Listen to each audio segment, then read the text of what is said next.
Vamos lá, vamos tratar a respeito, então, de uma discussão livre sobre o conceito de interpretação musical e ou obra musical, né? Eu acho que o foco, na verdade, que o Beto tinha proposto era a interpretação, né? Mas como o Paul Tom, ele estava fazendo aquela, vamos dizer,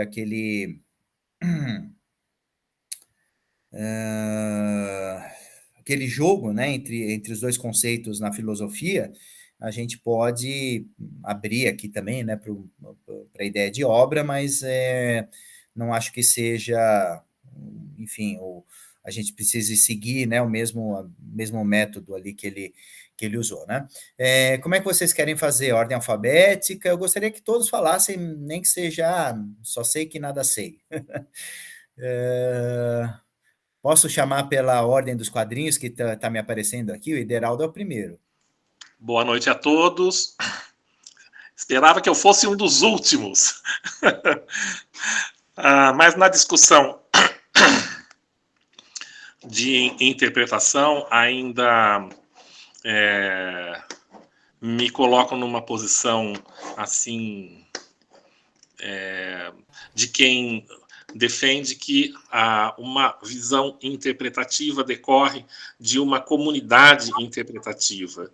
Então, não é que a interpretação é minha, mas ela deriva de uma coletividade onde estão incluídas as experiências todas musicais que vivi no meu histórico, aquelas que estão em andamento, e também o contexto ou a situação dentro da qual eu faço a leitura da obra que pretendo interpretar, no sentido de que até mesmo as condições de instrumento, ou especialmente no caso do piano, né, que sempre é um instrumento, vamos dizer assim, para você ter um instrumento referencial e definir e fazer as suas escolhas interpretativas, esse instrumento precisa ter uma propriedade bastante de bastante qualidade, né? Para você poder entender exatamente como você quer fazer essa leitura ou essa interpretação, né? Comunidade interpretativa é uma ideia que vem do Stanley Fish, que é um autor relacionado com a linguística.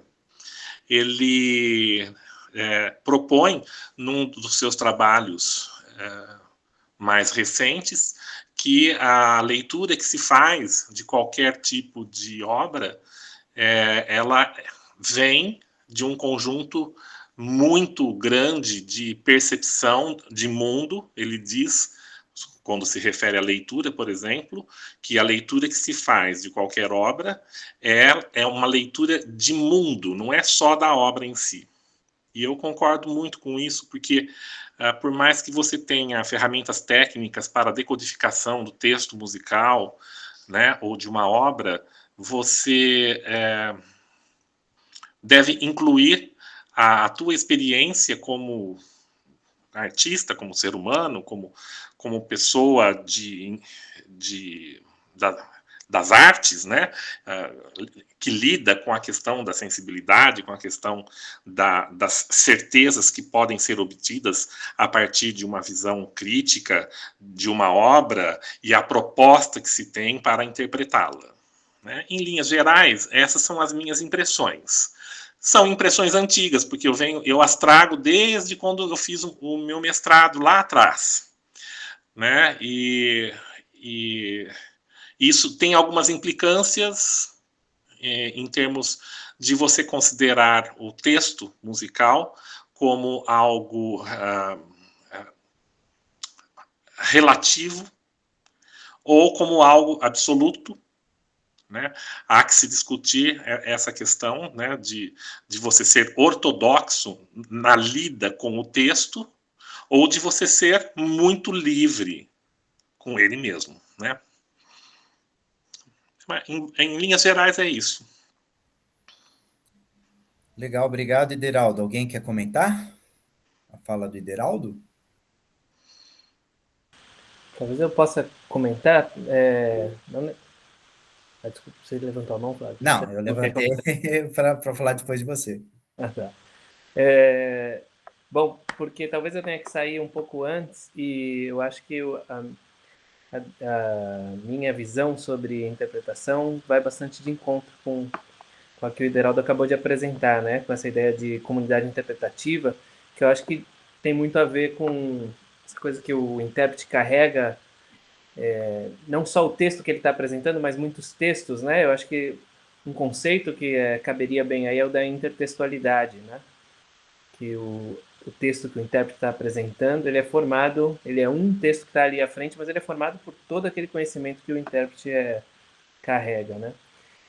O que nas minhas reflexões aqui sobre a interpretação, eu tendo a ver a interpretação como um diálogo entre o que seria o universo do intérprete e o universo da obra.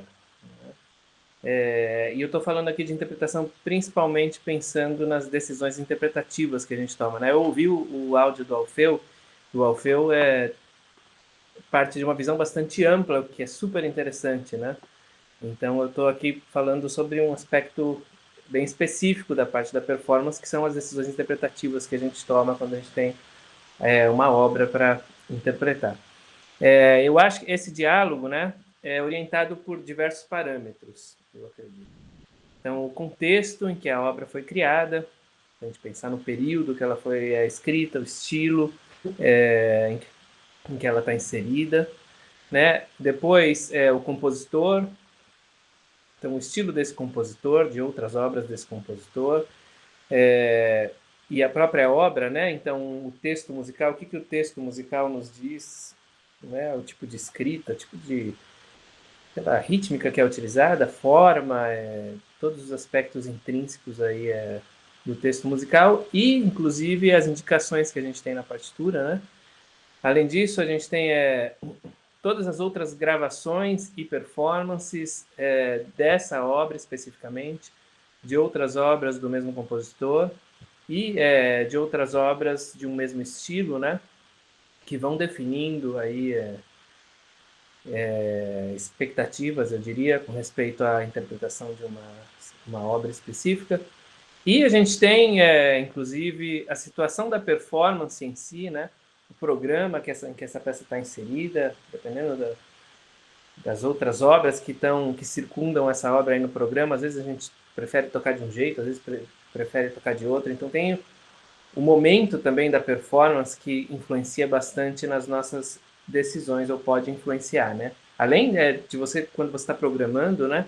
Tem ainda o momento, quando você está ali executando a obra, muitas vezes a gente pode querer fazer algo distinto, né? Mas eu acho que o que é importante, para mim, principalmente, né, para minha concepção de interpretação, é lembrar sempre que esses parâmetros eles acabam se cristalizando em uma tradição, né, que é determinada por um conjunto de convenções que acaba definindo expectativas com respeito à execução de uma obra. E eu sempre gosto de pensar sobre isso quando eu estou construindo a interpretação de uma obra, né? Quais são as expectativas que os ouvintes têm com relação a essa obra? E isso varia de acordo com o nosso público, né? Se eu vou tocar num festival de violão, eu sei que aquele público ele espera um som específico, que eu tire um tipo de som específico, né?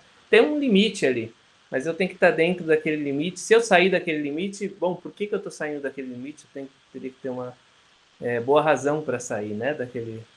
Então, o tipo de fraseado, né, que eu vou usar, se eu vou tocar bar, eu vou usar um tipo de fraseado. Por quê? Bom, por conta de todos esses parâmetros que foram definidos como convenções, e eu estou dialogando justamente com essas convenções. Eles esperam que eu toque de um jeito. Se eu não tocar bar daquele jeito, o que vai acontecer? Bom, eles vão ficar pensando, por que ele está tocando esse bar desse jeito, né? Talvez gostem, talvez não, mas... E eu acho que E esse é um dos... Eu acho que existem, claro, dentro das convenções, existe um campo de atuação do intérprete aí que é grande o suficiente. Mas eu sempre gosto de explorar esses momentos de como que seria se a gente saísse aqui, né, dessas convenções? Qual seria a reação? Que eu acho que Glenn Gould faz muito isso, né? Ele escapa das convenções, né? todo mundo fica, mas Glenn Gould, tocando baixo é Glenn Gould. Mas tem coisas incríveis ali, né? Que a gente pode tirar de coisas que estão escapando justamente dessas convenções. Enfim, claro, a gente tem que conhecer muito bem, né, essas convenções. Tem que saber executar muito bem. Mas eu tenho pensado, assim, tenho construído essa visão, né, sobre a interpretação. Então, que a partir desses parâmetros a gente tem um campo de convenções aí, e essas, principalmente na música de concerto, né, e principalmente aí na prática da música do século XVIII ao início do século XX, vamos colocar aí, elas estão muito bem estabelecidas, essas convenções. Então, assim, você tem que conhecê-las muito bem e saber como caminhar aí dentro ou como sair, né, dessas convenções. E elas são mutantes, né? A gente não pode ter a impressão que as convenções elas são estabelecidas uma vez e pronto. Eu acho que como a gente já comentou aqui, inclusive, né, que existem quase que tendências que elas vêm como que em períodos, né?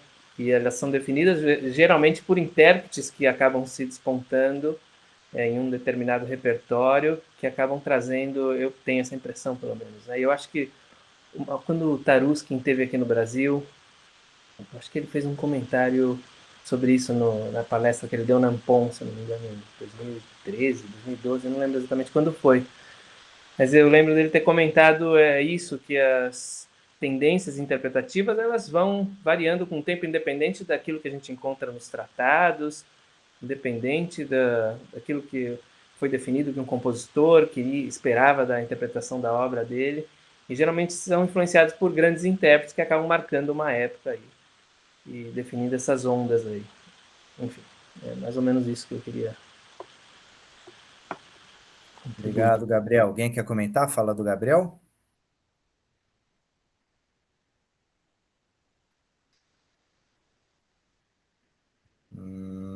Vou passar então para o Caio, próximo na janelinha. Obrigado, Gabriel.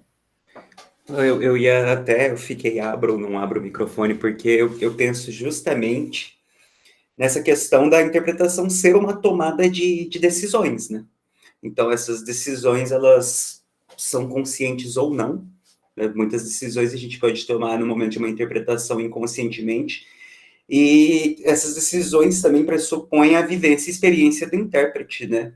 Como ser, como sujeito no mundo, e até certo ponto elas fazem, assim, o que eu gosto de pensar, né, que esse processo interpretativo revela as sensações do intérprete naquele momento, mais uma vez com o que o Gabriel falou, né, depende muito do contexto, do momento, e depende muito do estado de ser do intérprete naquele momento, né. Então, essa interpretação pode tomar diferentes proporções a depender do momento em que aquele sujeito está se entregando, né, interpretando, entregando essa interpretação.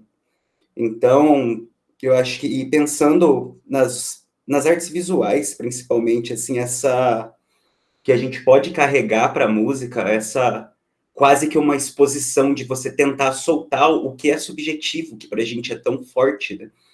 Essa interpretação, ela é subjetiva, a gente entrega de uma forma, ela pode ser recebida completamente diferente, né? E que uma forma do sujeito explorar as experiências dele através do objeto que ele tá, desse objeto artístico que ele está usando para se expressar. Né?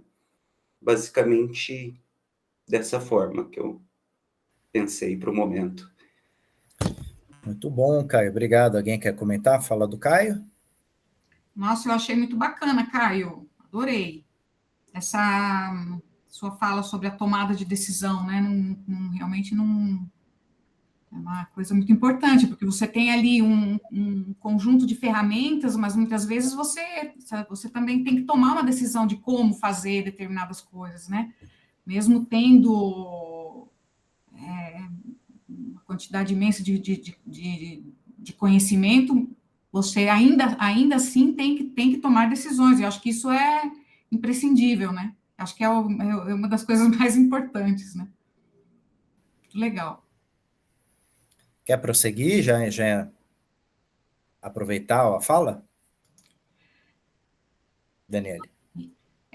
Posso. Eu sou péssima de improvisar, né?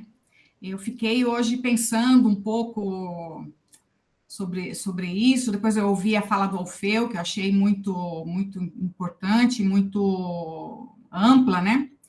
Mas eu acho assim que interpretar uma obra, eu acho que de certa forma, de um modo muito, muito geral, que eu falo fazer o uso mesmo de ferramentas, né, que é o resultado de um investimento pessoal, de estudo, mas também, como o Caio falou, muito do que você é, né, porque a sua interpretação, ela vai revelar muito do que você é, né.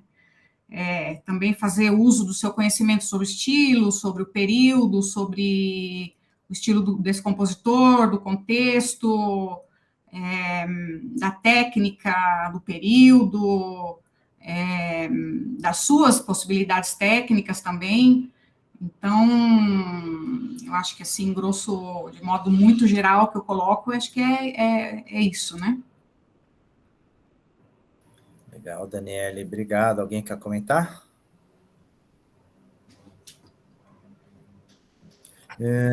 Próximo na minha janelinha é o Ricardo. Você quer participar hoje, Ricardo, da discussão? Bom, acho que você que manda, Flávio. Estou chegando agora, estou meio por fora da discussão, mas se eu puder somar em algo, ouvir lá os áudios do Alfeu, concordo.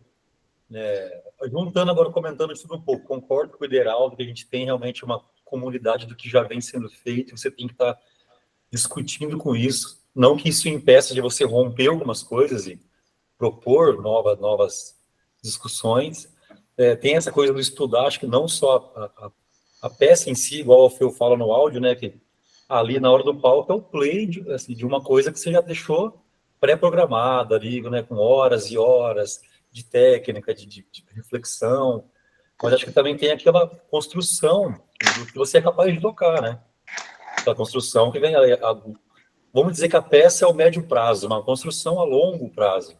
Aí eu comungo de uma fala do Victor Santos, que foi trombonista do Chico Buarque, de Petrópolis, né, um cara do popular. Ele falava que o músico tem 3 etapas, né, que é o estudo, que acho que a gente passa a vida inteira fazendo, a prática, que é você colocar o estudo em prática, que acho que vai ao encontro de tudo que todo mundo falou aqui, eu chegar na hora ali, eu coloco em prática tudo que eu estudei, mas eu tomo decisões de o que colocar, que hora colocar, como colocar, mas eu acho que o degrau mais difícil, que acho que uma minoria chega, o terceiro degrau ele coloca a identidade. Aí que eu acho que é a hora de você pegar essas convenções, essa comunidade, mas aí colocar você e falar, poxa, como que eu vou... Eu acredito que é uma teia que você vai conectar, você vai ser um nó da sua teia de conexões, e aí que você vai criar a sua maneira de interpretar para chegar alguém a dizer, né, acho que eu não chego lá, mas alguém fala, poxa, essa discussão é do Ricardo. Né, acho que esse aí é o degrau mais difícil, não sei, acho que quando eu tento pensar em interpretação, uma das buscas, assim, de como que eu posso me colocar nessa discussão e chegar, acho que você tem coisas, algumas te agradam, outras desagradam, você começa, as que agradam vão formar você, mas eu acho que esse terceiro degrau realmente é bem difícil, né? Mas se eu destoei da discussão anterior aos outros encontros, peço perdão, mas acho que é uma busca, assim, que a gente tem buscado. Ok, já vou passar a palavra para o Luiz, que já era o próximo na janelinha. Então, eu já ia comentar, porque era exatamente o que eu queria, era muito para esse caminho a minha fala, sabe? Eu acho que a busca é a da identidade, né? E aí, claro, cada um encontra um caminho, né? Para chegar nesse ponto aí de criar uma identidade interpretativa, né? Aí tem gente que segue para uma área específica, vai tocar música antiga, vai compor, vai, né, se envolver com um repertório específico ou com um gênero específico, né? E aí, a partir de todas essas relações, né, sociais, né, a partir de toda a leitura, né, de toda a experiência, a gente vai começando a criar uma identidade. E eu acho que a questão é que cada um encontra um caminho específico e aí a gente acaba tendo uma visão muito própria do que é interpretar, né? Mas, sinceramente, eu acho que o Ricardo, eu concordo muito com o Ricardo, porque no final das contas a gente está buscando uma identidade, né? No meu caso, para mim, a interpretação ela começa, né? Ela é um processo de criação, né? Eu uso do processo criativo para poder criar minhas próprias interpretações. E aí, lógico, tem a questão técnica que o Alfeu falou, né? Que é muito importante, né? A gente está preparado tecnicamente para poder executar essas ideias, né? O background, né? Os nossos conhecimentos de história da música, harmonia, né? Os músicos que a gente trabalhou, que a gente conhece, que a gente escuta, né? Toda essa série né? Todo esse mar, né? de coisas que a gente usufrui e se envolve, né? Aprendendo música, né? Vai fazer parte para a gente poder criar isso, né? Mas para mim o processo criativo é importante para poder criar uma narrativa, poder criar um contexto interessante na minha interpretação, né? E eu vejo ela em algumas camadas, né? Eu acho que tem a camada mais direto na peça, né? Que são aquelas decisões, né? Como o Caio falou, né? As decisões de como a gente vai articular uma frase, de como a gente vai, né? Quando a gente vai fazer um certo tipo de nuance, de né, piano forte, né? Como a gente vai trabalhar essas questões muito, muito práticas, né, da interpretação, né? Mas eu também acho que existe uma questão maior, né? Que aí vai em todo esse contexto que até o próprio Gabriel falou, né? Que tipo de músico eu sou? Eu quero quebrar expectativas, né? E aí eu acho que essas escolhas elas não estão só na música, né? Eu sou um músico mais bem-humorado, então eu vou tratar a música, eu vou articular, eu vou criar coisas que vão mais puxar para esse lado do humor. Eu sou um músico mais sério, introspectivo. Mas eu acho que também a própria escolha de repertório, né? Ela tá dentro desse processo, né? Como as peças dentro de um recital ou dentro de um CD, né? Em uma apresentação específica, como essas peças vão se conversar, o que eu quero dizer além das obras por si só, né? Eu quero fazer uma crítica à forma que já está sendo tocada, eu quero apresentar uma proposta nova. Já escutei os estudos de Villa-Lobos por centenas de vezes, com centenas de violonistas. Como eu vou tocar esses estudos de uma forma diferente, com a minha própria identidade, né? E para mim a criação me ajuda muito, né? Pensar em como eu vou conectar todas essas decisões em algo que diz muito mais do que só tocar, né? Que traga um pouco da minha identidade, né? E, enfim, acho que isso é muito importante e que, claro, né? É muito complexo também, né? Depende de muito... assim, eu ficaria horas falando aqui. Mas é isso aí. Vou parar por hoje. Acho que o Ederaldo quer comentar a sua fala, pode dizer, Ederaldo. Sim, eu também gostaria de levantar a questão de que uma obra de arte, quando realmente tem qualidade, ela não é de se apertar ou de se amoldar dentro da identidade do intérprete ou dentro das decisões que esse intérprete possa fazer.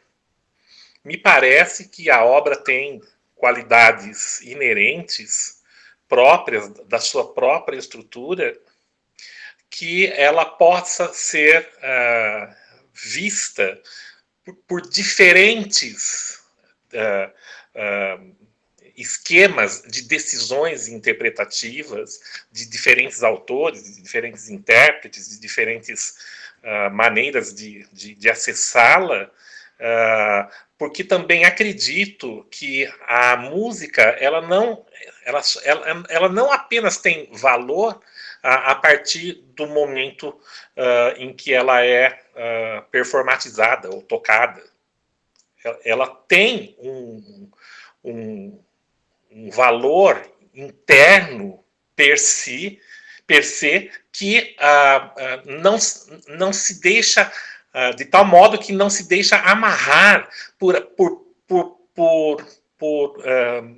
escolhas identitárias, por exemplo, né? Não, a minha identidade como artista, né, visita aquela obra e encaixota ela dentro das minhas decisões interpretativas. Me parece que a música é maior do que essas escolhas. Eu concordo plenamente. Eu acho que é um processo diferente do processo de criação que a gente vê numa composição, né, musical. Eu acho que é um trabalho que vem a somar. Para mim, quando você disse das diversas formas como o intérprete consegue acessar perspectivas diferentes dentro da mesma obra, eu acho que esse processo é um processo criativo. E que a forma como você faz essas escolhas gera um reflexo da sua própria identidade como instrumentista. Mas não que isso vá ser acima da composição em si. Eu acho que o processo criativo da composição é algo extremamente interessante e com a somatória do intérprete isso se torna algo ainda mais interessante, né? Eu acho que eu concordo plenamente. É que às vezes a gente se explicando, a gente acaba não né, sendo claro, né? Mas a minha ideia era justamente mostrar isso, que, né, é um somatório entre aquilo que já está ali, né, com aquilo que a gente quer dizer sobre aquilo, né? E isso que eu acho que é super legal. Sim. A Rosana pediu a fala.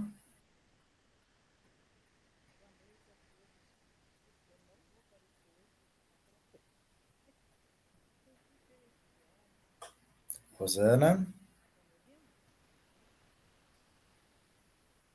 Ela está falando, mas está muito baixinho. Para mim não está. Agora parou. Agora melhorou, mas continua bem baixo, Bem Rosana. baixinho, Rosana. Eu estou sem fone aqui. Você não quer se reconectar, Rosana? A gente pode esperar um pouquinho para ser.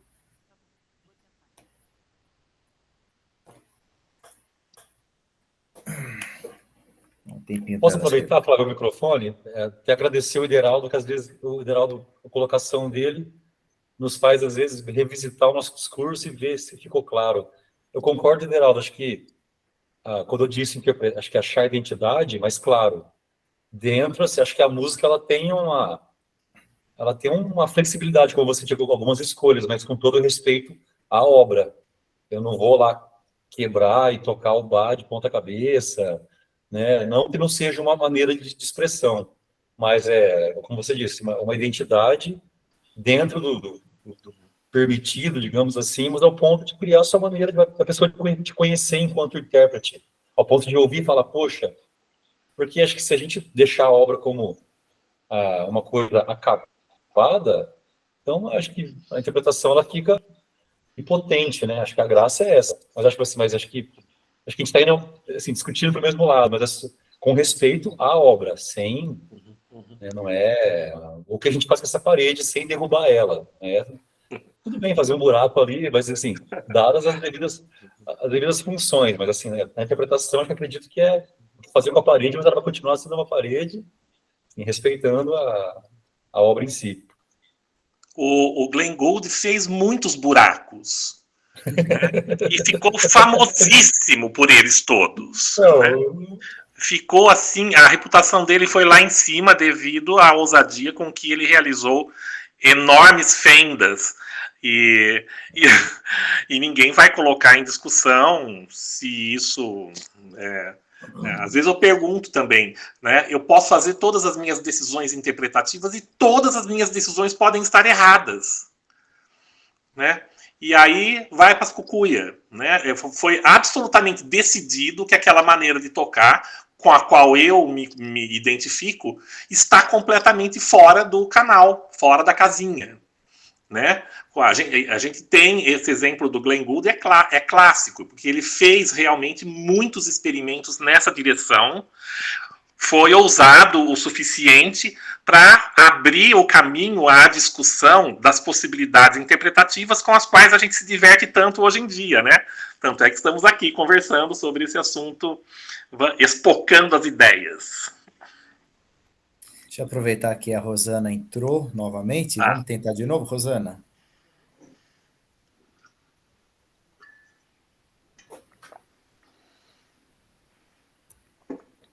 Acho que o microfone dela está fechado. Tô ouvindo nada. Tô com fone e não tá... Eu também não tô ouvindo. Não tá fechado, eu acho. Mas talvez esteja baixo. alguma coisa aconteceu. A Rosana sempre tem uma conexão muito boa. Eu só ia comentar... desculpa. Realmente não dá, Rosana. Se você quiser escrever alguma coisa ou gravar um áudio no WhatsApp, a gente pode tocar. Eu vou passar a palavra para o Gabriel, tá? Eu só ia comentar rapidamente sobre o que o Ideraldo disse, que eu concordo totalmente com ele, né? Que a gente opera dentro de limites aí bem bastante estabelecidos em alguns casos, né? E isso eu acho que todos nós tivemos a experiência de estar tocando num masterclass ou numa aula e o professor vai te falar, não, mas isso aqui é assim que tem que tocar. É assim porque foi sempre tocado assim, porque a música está nos dizendo que a gente tem que tocar assim.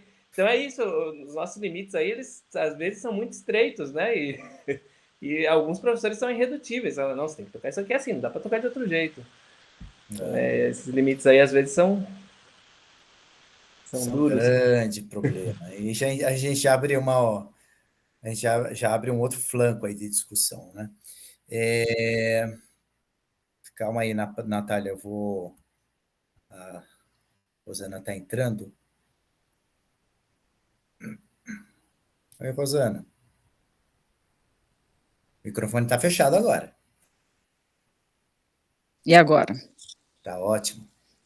Eu entrei pelo celular, porque realmente não sei o que houve com o meu laptop. Vocês não estão ouvindo, né? Não.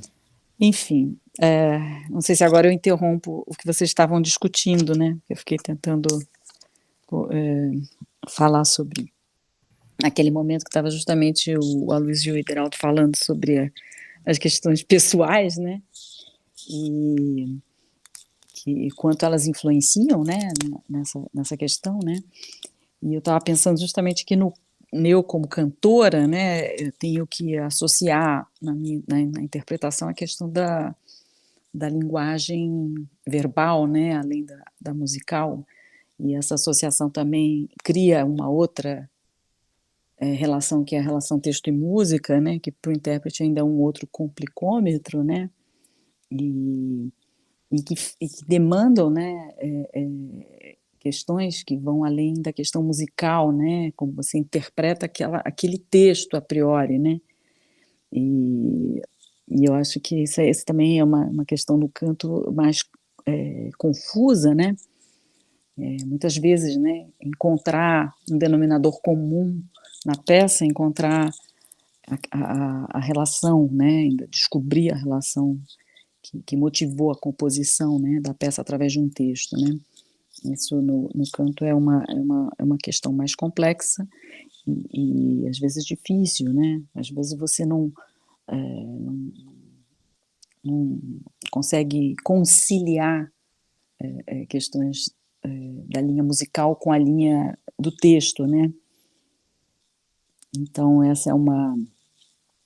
que para o cantor é uma dificuldade a mais, eu acho, né? E que também varia muito também do teu, não só da questão, claro, de conhecimento e de evolução como performer, né? De reflexão, né? Mas um momento de vida, né? Enquanto você amadurece, né? Isso vai certamente influenciar e vai fazer com que você faça a interpretação. Isso eu acho que para qualquer instrumentista também, né? Uma releitura, né, de tudo que você faz, mas sobretudo quando você está contando uma história, né? E essa história tem uma questão concreta, né, a se comunicar, né? Ainda tem a questão do amadurecimento do artista e do intérprete, né? Mas eu acho engraçado isso, quando vocês estavam discutindo sobre a questão do pessoal, que o Luiz falou, eu gosto de ver uma questão mais, se eu sou mais bem-humorado, né? Como é que eu vejo isso, eu trago essa carga da minha personalidade como intérprete, né? E a gente vê isso muito nos alunos, né? Sobretudo assim, quando a gente pega repertório romântico, né? E o jovem cantor, o jovem estudante, né? Sempre que ele pega uma peça para estudar, né? A gente, quando é jovem, né? Tem um pouco, às vezes, de pudor, né? De demonstrar todo o sentimentalismo, de ser melodramático, né? E, ao mesmo tempo, alguns cantores tendem, né? A fazer sempre o repertório sempre muito sofrido, muito exagerado. Então, é uma forma, né? Às vezes, de um pouco limitada, né, de você enxergar uma peça, né, vendo ela, enquadrando ela só sob um olhar, e você tem que, muitas vezes, vencer essa questão de como você entende, né, esses movimentos estéticos, né, mas também tentar dissociar um pouco do que você é, né, isso acho que é um grande desafio para o cantor, né, isso é o que eu queria comentar, enfim. Legal, Rosana. Vou pedir para a Natália fazer a sua intervenção. A gente quer saber como é que é a interpretação na música popular. Estou aqui curiosíssimo. Aí é pepino, né? Eu queria falar um pouco sobre a fala que o Gabriel fez, que vai de encontro com a do Ideraldo e com a do Ricardo também, com a do Aloísio. A gente tem limites, mas eu acho importante entender as propostas para entender quais limites a proposta te dá. Então, se você vai tocar um bar, é um limite. Se você vai tocar um hermeto com improvisação livre, o seu limite é totalmente oposto. Então, você já está em um outro lugar, né? Mas a gente não pode pensar que é um vale tudo, sabe? É o que eu tinha falado. Para a gente escapar dessa convenção, como o Glenn Gould, eu não sei se é assim que fala, fazia buracos na viga, para a gente escapar disso, a gente tem que saber exatamente como faz, como já foi feito, quem fez. Então, a coisa foi feita até aqui. Eu posso ir um passinho mais? Sem um conhecimento muito grande prévio, eu acho que não tem como, mas eu acho que depende da proposta que a gente está inserido. Sobre a fala que a Rosana fez, Aloísio, você quer falar agora? Porque depois eu vou falar a fala que a Rosana fez. Pouquinho, pequenininha. É exatamente isso. Você soube expressar muito bem o que eu estava pensando e não soube falar. Exatamente isso. Eu acho que a proposta está em tudo, né? Assim, se você souber primeiro entender o que você está fazendo, e lógico, precisa de muito trabalho para que isso não fique simplesmente uma galhofa total, né? que nem o Ricardo falou, não dá para tocar o bar de ponta cabeça. Bom, se você se propõe a fazer um CD bar de ponta cabeça e você souber e estudar muito para que isso fique bom, pode ser algo interessante, né? Mas lógico, você não pode dizer que isso é o bar certo, né? Você tem que estar claro que o bar é de ponta cabeça. Da mesma forma que me fez lembrar de um professor, né, o Mário da Silva, professor que ele fez um estudo de violão super bem, um prelúdio 2 do Vira, ele tocou, que é super tocado, né? E ele tocou esse prelúdio usando todas as nuances dos alunos, sabe? Aquelas coisas exageradas dos alunos, ele colocou tudo, né, numa interpretação só. Só que ele fez isso em um espetáculo dele, com a esposa dele, de dança, e que essa parte, com uma expressão facial, em um momento onde todo mundo percebeu que ele realmente estava tocando aquilo de brincadeira, né? Que não era uma coisa, uma interpretação do prelúdio 2 séria, né? Então, lógico, a proposta, né, tem muito a ver. E o nosso, né, tudo que a gente conhece, né, tudo que a gente, né, todo o trabalho para isso, né, tem que ser muito, muito árduo para que fique legal, né, para que fique bacana. Mas é isso. Obrigado, viu? E quando a gente pensa em proposta, tem essa questão que o Ideraldo trouxe, que a própria composição ela já traz, mas tem por trás questões políticas, que tipo de artista que você é, eu sempre falo com os meus alunos que enfim, que não são mais leigos e que cantam. A primeira coisa que a gente precisa pensar é qual é a sua luta. Você está inserido em quê? Para você? Por que você está falando isso? Por que você está tocando isso assim? Isso vem de construções políticas também. Mas, citando uma citando uma fofoca mesmo, lá pelos anos de 2003, eu fui fazer um festival de choro com o pessoal da Escola Portátil.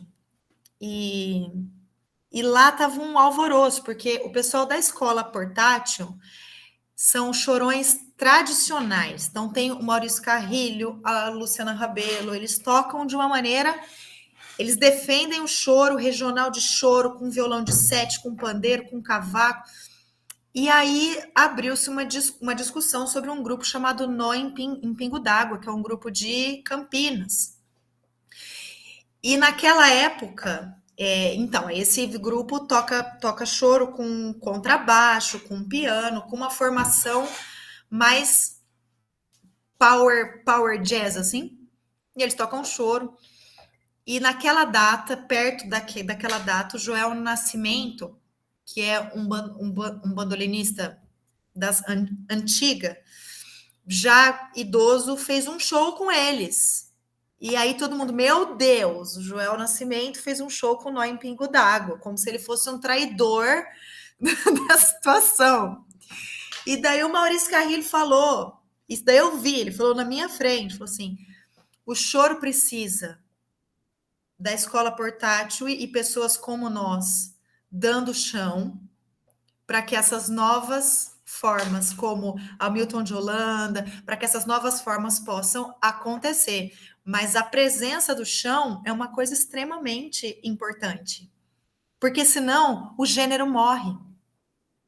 Se a gente não estuda como toca bar, do jeito que tem que ser feito, e se não tem gente fazendo isso, a obra se perde. E não é a nossa intenção, jamais. Então, qual é a sua luta como artista? Quem é você? Um autoconhecimento para saber o que você quer fazer. E isso já vai gerar uma coisa que eu ia falar, que é a identidade. Que ela pode vir de uma quebra de convenção, como ela pode vir também de uma... Não, eu vou tocar isso do jeito, eu vou pesquisar do jeito que tem que ser. Isso são escolhas de por que a gente está no mundo, né? Aí eu queria entrar um pouco na fala da Rosana, que ela falou sobre o canto, né? Eu gosto de pensar em interpretações se eu vou cantar uma peça, eu pego. Dependendo do meu texto, eu vou seguir uma interpretação voltada para o textual. Se é uma história legal, se é depende do show, de onde eu tô, eu monto uma interpretação voltada para textualidade, o que me leva para um caminho um pouco mais cênico.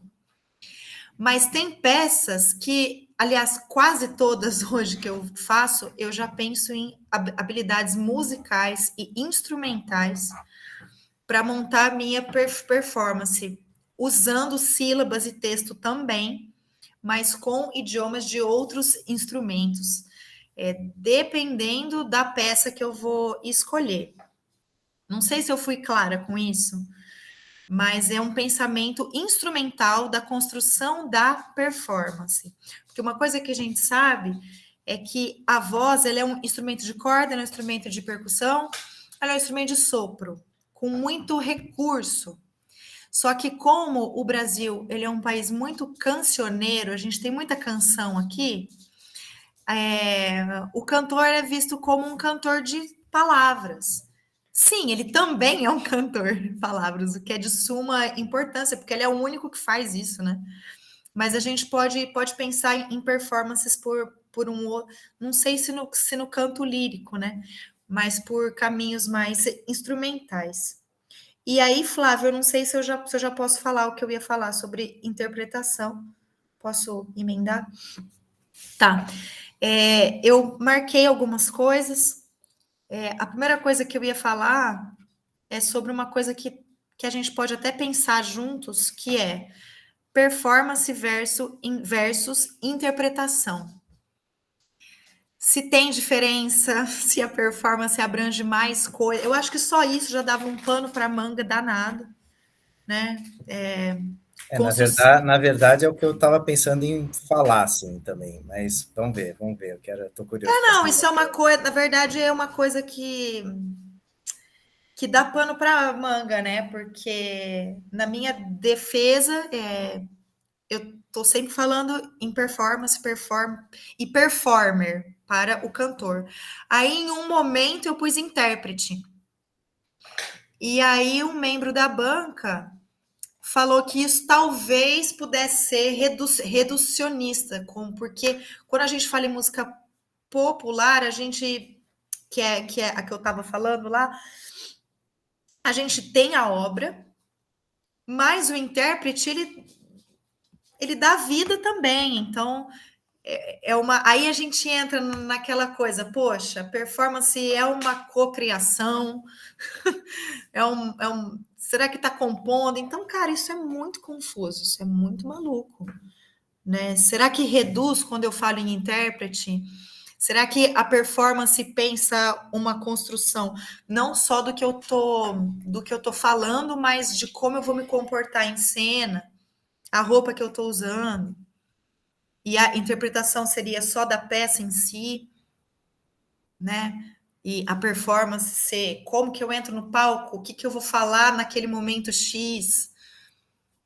Interpretação, realmente eu tô com muitas dúvidas disso. E outra coisa que eu queria dizer é que eu tenho um trabalho que a gente entra no palco com o trabalho em aberto. Então, o que o violonista ele propõe coisas na hora, eu também proponho coisas na hora. E é assim, eu não sei o que vai ser aquele dia. A gente está no palco, mas... Então, a gente treina muito em ensaios, porque é uma maneira... Não é improvisado, tá? A gente tem uma forma fixa de uma coisa, mas ele pode fazer um acorde que me chama na hora uma outra nota. Então, é uma interpretação ou uma performance criando enquanto a coisa está acontecendo, como se fosse uma improvisação, mas como a forma é bem fechada, não chega a ser. E, enfim, acho que eu falei tudo que eu tinha que falar, que eu anotei aqui. E era isso, gente. Isso tem um nome, Flávio? Não, acabei de inventar. A gente fala que é um trabalho em aberto. Legal. Essa questão da performance e da interpretação, né? Eu fiz um texto já bastante antigo, acho que 2006, é o famoso livro Rosa, né? Acho que alguns de vocês já dá para ver aqui, com a Sônia Albano, onde tem 2 capítulos, né? Que a gente discute um pouco, enfim, dessa questão etimológica, né? Como é que ela é tratada em outras áreas, etc. E recentemente também eu tenho trabalhado, inclusive dentro de uma disciplina minha aqui da pós-graduação, um texto do Fábio Cohen. Eu sempre esqueço o nome desse texto, eu estava dando aula nessa terça-feira, também esqueci, mas que mais ou menos corrobora, né, essa noção geral, assim, de que a interpretação, ela é um movimento mais interno, assim, né, quer dizer, um movimento de você ter uma compreensão, né, do que é aquela obra que você escolheu e que você vai, né, se expressar por meio dela. Enfim, toda a construção que você faz para que isso, né, adquira uma forma física, né, e possa ser comunicado para uma plateia que é o elo final, né, dessa cadeia produtiva.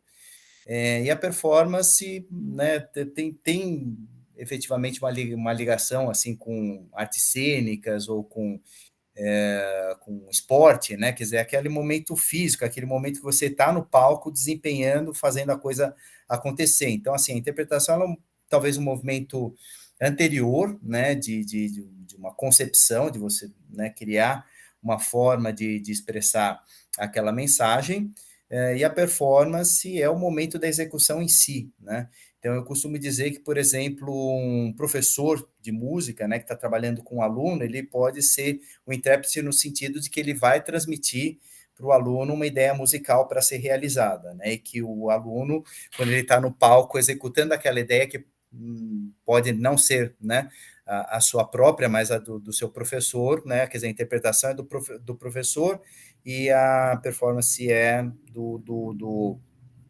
do músico que está no palco, né? Então, eu gosto, assim, né, de ter essa diferenciação, embora dentro do que você tenha falado, dentro da tradição da música popular, realmente intérprete tá, né, vamos dizer, comercialmente associado àquele que é o performer, na verdade, né? Não é um intérprete, né? Então, tem aí um certo cruzamento de conceitos, né?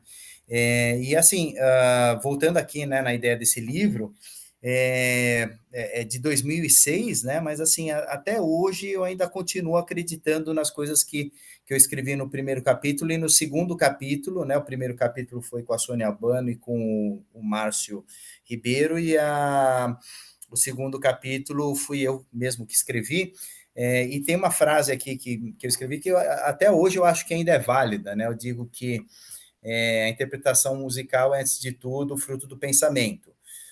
Se o pensamento de um indivíduo é organizado, sua execução musical se refletirá numa performance coerente, né? Então, basicamente, eu ainda acho que isso tem, né, alguma validade, pelo menos naquilo que eu faço e naquilo né, que eu transmito para os meus alunos, né? Então, assim, a minha contribuição ela não é assim tão profunda, né? Eu acho que o Alfeu aí bateu em todos nós ali naqueles 3 áudios, né? Mas essa minha ideia aqui de que a performance é o fruto do pensamento tem a ver com o segundo áudio dele, né? Que ele vai falar sobre a questão do entendimento, né? Então, aí nesse sentido, acho que está dialogando, né? Um pouquinho ali com essa ideia que eu ainda acredito. Acredito, né? Quer dizer, eu não estou aqui querendo fazer nada dogmático, né? E aí eu teria uma questão que eu gostaria muito que o Alfeu tivesse aqui conosco, mas eu vou talvez cutucá-lo para, né, depois do retorno das férias dele, ele poder reagir, né? Eu discorda um pouco sobre a questão do automatismo, né? Que ele diz que a gente faz toda uma preparação, né? Vamos dizer, tem toda aquela ritualística, né, prévia, e que no momento do palco você liga no automático e vai, né? Eu já fiz esse tipo de atitude, assim, né, no passado, e tem, assim, resultados interessantes e resultados desastrosos. Inclusive, ele diz no áudio, né, eu não vou dizer que eu 100% das ocasiões eu me dou bem, né, alguma coisa nesse sentido, né, e eu entendi mais ou menos o que ele quis dizer, né. E aí eu colocaria, né, para o Alfeu, que não está aqui, né, mas se alguém quiser, enfim, responder, né, eu colocaria, será que o automatismo não confronta ou não conflita, né, com a ideia de concentração, né, quer dizer, de você estar ali no momento, você pode estar num piloto automático, o seu corpo aprendeu, né, a exteriorizar aquela ideia, mas se você não estiver o tempo todo concentrado, né, ou como você mesmo acabou de dizer, Natália, você é o André Siqueira, né, que você se apresenta, né? Se você não está ouvindo o que ele está te propondo, o jogo, a bola, ele levanta a bola e você não corta, você não, né, a bola cai no chão. Então, nesse sentido, eu acho que o movimento é o mesmo aqui, sabe? Enfim, não sei quem levantou abrir a fila aqui, quem foi primeiro? Aloysio. Eu só queria fazer só uma curiosidade. É interessante essa questão da automatização.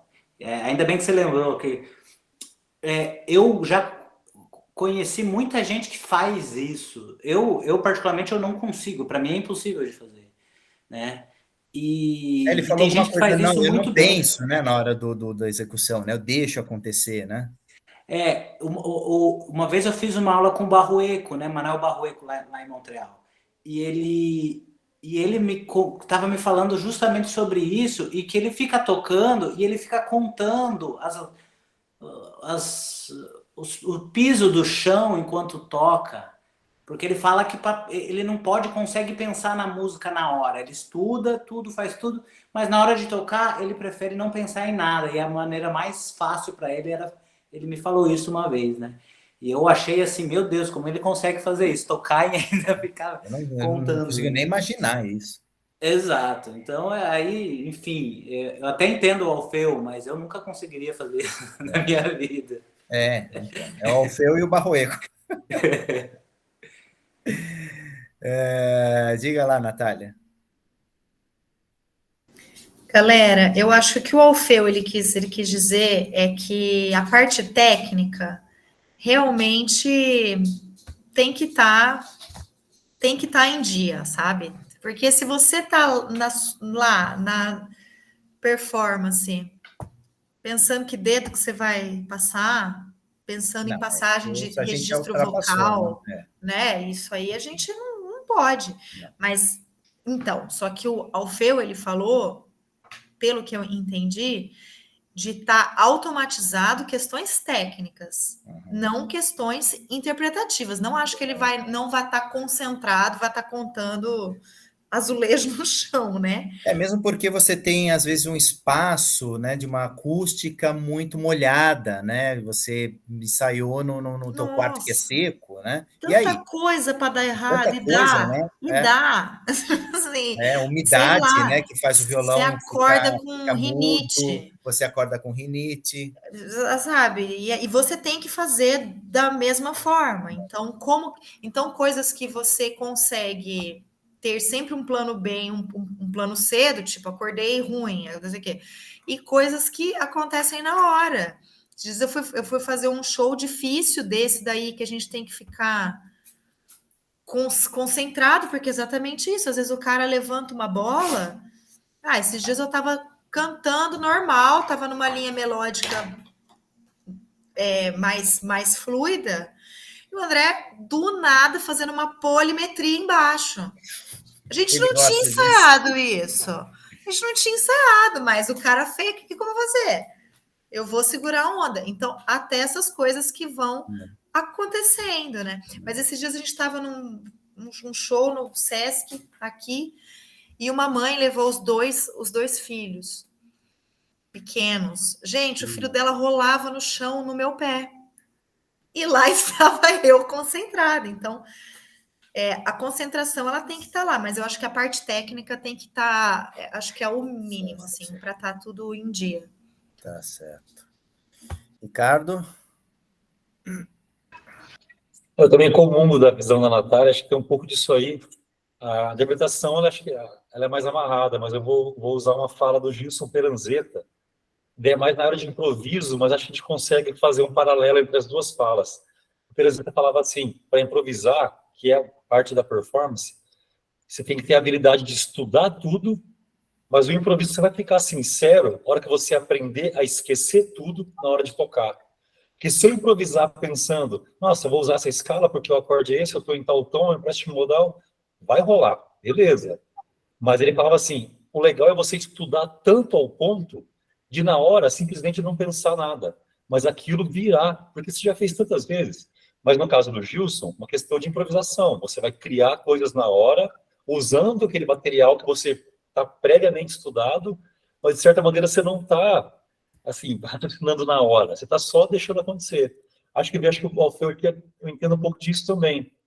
Tem decisões na hora que você vai tomar, mas acho que assim, a parte difícil ela tem que estar automático, né? Play. Depois você vai só, o que eu vou fazer agora? Que nuance eu vou pôr? E outra coisa, até aproveitando para dar ao meu ver, acho que tem um público, né? A gente até falou do violão, da sala, da rinite, mas eu que estou na música popular, assim, 97% das vezes, o público, nossa, conforme eles devolvem, a troca fica prazerosa, e você começa a propor outras ideias, né? Acho que faz toda a diferença também. Não tem como eu automatizar uma coisa, porque o público vai reagir de um jeito que vai me levar para lugares que talvez eu não automatizei. E eu vou ter que improvisar assim, falando de interpretação, saindo da fala do improviso do Peranzetta, tem que improvisar, às vezes, uma nuance ali que talvez eu acho que vai calhar melhor. A Gisela comentou uma vez que ela ia ver o Julian Brim tocar, e ele tinha umas nuances, assim, às vezes contrastantes, mas você via que era a maneira que ela comentando, que era a maneira que ele retomava o público. Às vezes não era uma questão só interpretativa, mas era uma questão dele não deixar o pessoal se perder. É uma ferramenta também, né? Só registrando verbalmente aqui a fala da Natália, né? Treino é treino e jogo é jogo. Ideraldo? Eu sempre fico muito curioso de saber a opinião de um compositor, assim, né? E a gente fica sempre na expectativa de o Marcos poder participar dessas discussões, porque eu imagino que um compositor, depois de ter escrito a sua obra, vá presenciar a interpretação dessa obra por um outro artista, por um artista no palco ali, né? E que ele possa dizer assim, nossa, o que eu tinha para dizer, você disse de uma forma muito melhor do que o que eu podia imaginar, né? Então, ou talvez também a situação em que, de modo não tão direto, para evitar tensões, o compositor cair na constatação de que o que ele teria para dizer, a pessoa que disse na performance, disse muito meia boca. Né? Como que é a visão do compositor, né? O compositor, ele escreve a música e às vezes ele encontra na performance, na interpretação do outro, uma verdade mais profunda do que aquela que ele podia imaginar quando concebeu a obra. Né? Isso deve ser um negócio fantástico, assim, o próprio compositor na plateia, né, vivenciando aquela experiência de ter feito aquela obra e ali observando como que ela soa nas mãos daquele regente ou nas mãos daquele instrumentista, ou daquele coro, ou, né, como que ficou, se ficou melhor, se ficou, se aquela interpretação é grandiosamente surpreendente, né, como ele jamais poderia ter imaginado, né, é uma coisa muito legal. Vou torcer para que os compositores também possam dar as suas impressões aqui para nós, que deve ser uma coisa muito, muito legal. Sim, sim, com certeza. Natália. Gente, eu tô faladeiríssima hoje, né? Última fala para mim. Que bom. Sabe que eu acho que a deusa música, ela tem a vida própria, não tem, Ideraldo? Porque sabe quando a gente está começando um processo que a gente pensa assim, nossa, eu quero, vai filha, esse trabalho vai ter essa cara, vai ter isso, aí você vai testando, você vai fazendo, e o trabalho vai tendo outra cara, vai ganhando outro corpo, e aí a gente vê que a gente não é nada, né? Aí a gente vê que a deusa é a música mesmo e a gente é um serviçal dela, graças a Deus. Aí atingimos esferas bastante elevadas da temática. A Sônia Albano ainda não falou, queríamos ouvi-la. Bom, eu me desculpo porque não li o texto do Orfeu, primeira coisa. Agora, eu acho o seguinte, a interpretação é um processo ambíguo. Não adianta a gente pensar que ela ou é objetiva ou ela é subjetiva, ela engloba as duas coisas. É também muito complicado você imaginar que você tenha que ser fiel ao que está escrito na partitura e você não tenha liberdade para criar. E daí eu concordo com o Flávio. Eu digo que a interpretação é um processo que pode ser pesquisado anteriormente. E é o que o pesquisador, e é o que o intérprete faz durante todo o tempo. Ele ao pegar uma peça, ele vai ver o que ele tem que realmente prescindir, ele não pode abandonar a evolução histórica, a estética daquela peça, ele não pode abandonar essas coisas, ele não pode fazer um andamento que ele quer, ele não pode fazer a duração de um texto de uma forma diferente, ele não pode fazer muita coisa, mas ele pode criar muita coisa. E daí, o que fica é o que a música quer retratar. Então, eu não sei se foi o Ricardo ou se foi o Ideraldo que falou do Glenn Gould. Mas para o Glenn Gould chegar naquele nível, ele passou um cabedal de interpretações, de performances que ele fez, que nós não conseguiríamos fazer, né? Então, a performance também, como disse o Flávio, é um processo que vai formatando um pesquisador, um intérprete. Então, por exemplo, o que é o Nelson Freire, o que foi o Nelson Freire? Você tinha um conhecimento total da bagagem de performances que ele foi feita e o quanto ele estudou a forma como ele interpretava as obras. Então, isso também é muito importante. A fala da Natália Lepre eu achei genial com respeito a gênero musical, porque, inclusive, eu estou orientando um aluno que fala sobre um choro odierno. E na banca do exame de qualificação, foi muito interessante, porque um dos elementos da banca, ele falou o seguinte: olha, eu já vi várias tendências de se fazer um gênero musical, choro, transmutado. Só que o fim, você não via que era um choro.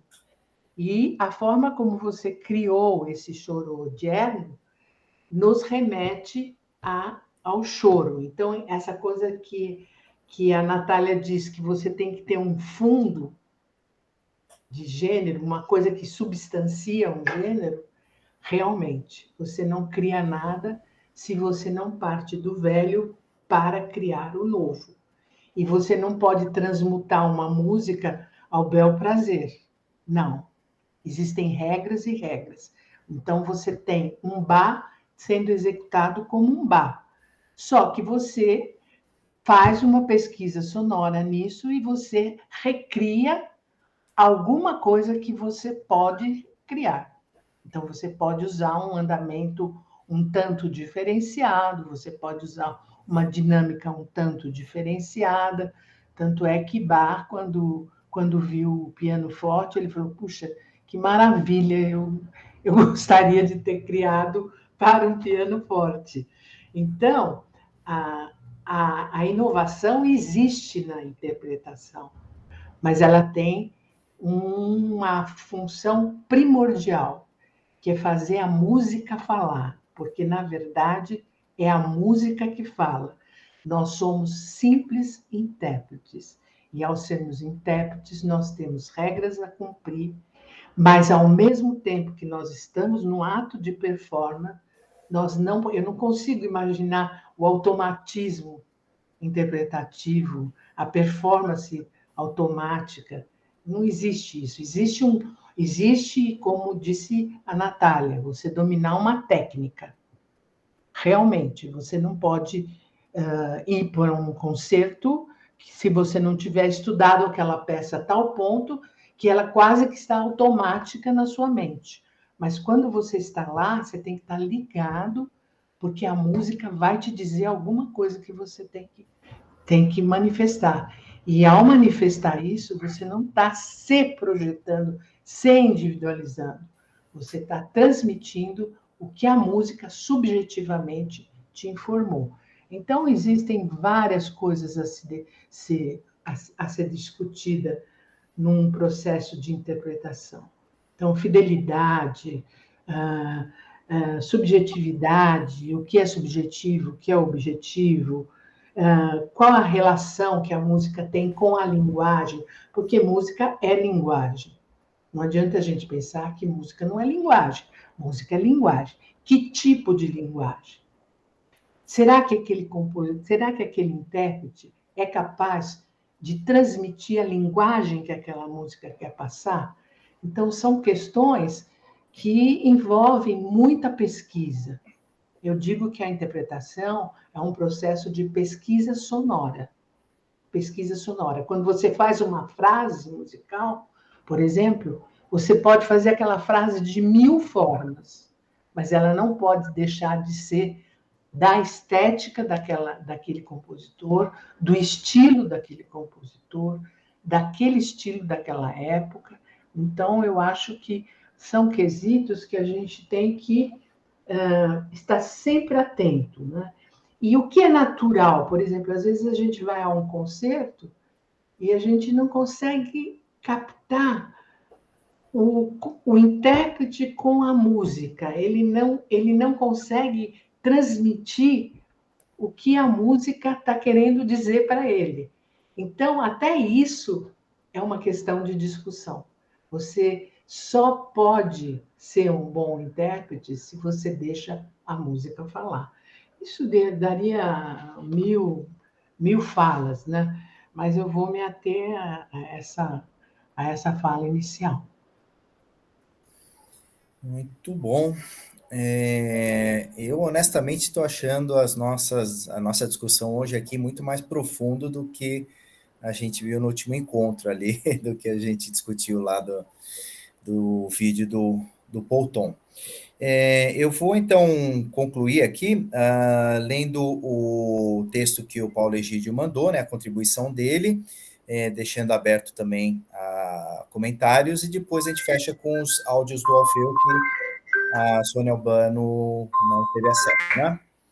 Então, eu vou ler aqui. Paulo Egídio escreveu: se for tentar definir a interpretação, né, é a interação entre a realidade dos intérpretes, sua formação ou formações, influência ou influências, capacidade técnica, capacidades técnicas, vivências, e da obra, das obras. Sendo um pouco mais livre, menos científico, é uma conversa virtual conforme a circunstância entre os intérpretes e o compositor. Quando tu fizesse a proposta, eu lembrei de algo que me foi contado por um antigo colega nosso aqui na UEM, professor temporário.